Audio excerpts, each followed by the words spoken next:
Hey everybody, welcome back to With Your Bad Self with Karika Fields. I'm Karika Fields, and today my weekend watch list is really going to be all about the Oscars and the predictions.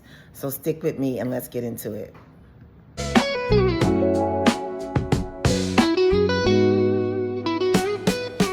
Concrete dreams where the neon glows. As we all know, the Oscars are tomorrow, and it's pretty legendary this Oscars in 2026 because of the nomination of the movie Sinners and the actresses that were nominated. Because Sinners wasn't even supposed to be nominated because it's a horror film, even though we all know it's many other genres. But the fact that they nominated that movie for Best Picture and many other Oscars means that maybe they're trying to do something new. What I mean by that is the Oscar nominations for Best Supporting Actress is the one is probably going to be most forefront because it has two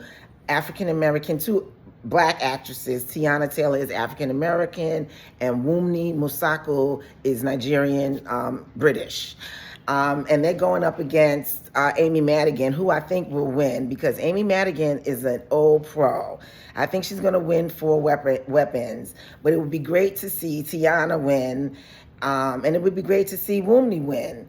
But I do think Tiana does have a chance because historically, Black actresses that win the Oscar, Actress Oscar or Best Supporting Actress Oscar are always in movies where their storyline is based on their sexuality and their torrid or, unwarranted relationship with a white male character. I'm talking Halle Berry in Monsters Ball. I'm talking Lupita Nyong'o in 12 Years a Slave. So Tiana Taylor has a really good chance of winning. But if they really want to do something different, they would give it to Wunmi because she is playing a strong, centered, magical, beautiful, intelligent Black woman in the South. And that character is very strong and very important.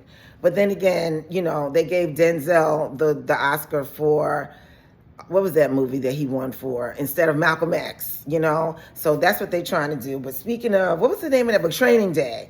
And obviously, Ethan Hawke was in that too. He's up for Best Actor. And I would love to see him win just because he's just a veteran. He's good in everything he does. If you haven't seen the movie, it's something that shows off his talent and something that shows what a good thespian he is. But of course, he's going up against Michael B. Jordan, who I'm rooting for. I think he deserves it. He plays two characters, two distinct personalities. Like, come on. Timothy Chalamet in Marty Supreme. I saw the movie. I wasn't impressed. It was cute. It wasn't like a mandatory have-to-see movie, and it wasn't his best performance. One person. I think they're probably going to give best director to Ryan and best movie to One Battle After Another because everybody loves this movie. Again, the over-sexualized Black women that works every time. Welcome to America.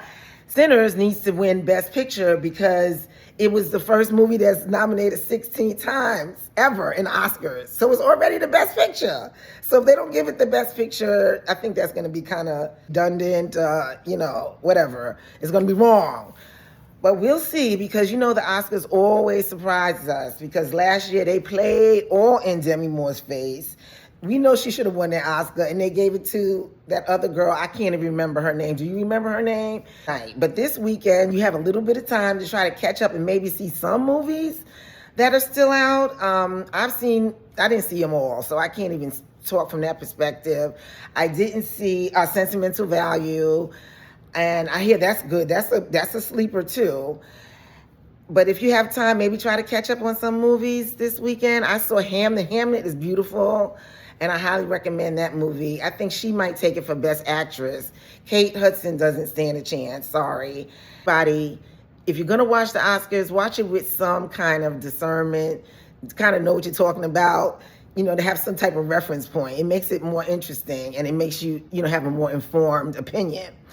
But lastly, I wanted to say shout out to a friend of mine, Geeta Ganbir. She has 2 nominations this year. She's a documentarian, and she is up for her documentary, The Perfect Neighbor. That's on Netflix, and that's a documentary about the woman who shot the mother because her kids were supposedly making noise on her property, and the documentary is only told from the perspective of all the police cam videos of how many times this woman has called the police, and it unfolds that way. It's a very unique way of storytelling, and the Oscar nomination is well deserved.